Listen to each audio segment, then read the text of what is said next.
মানব জাতির মতোই, অর্থাৎ আমরা যখন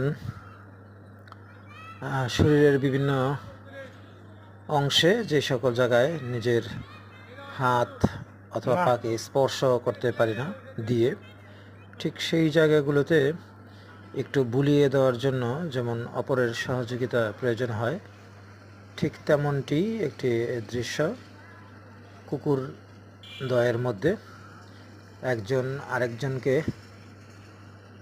স্পর্শ করে দিচ্ছে বা ছুঁয়ে দিচ্ছে। এটাই এক প্রাণীর প্রতি আরেকটি প্রাণীর ভালোবাসা। যাই হোক, আমার কাছে সুন্দর মনে হয়েছে, সেটা একটু পরিবেশন করলাম। আশা করি ভালো লাগবে সবার।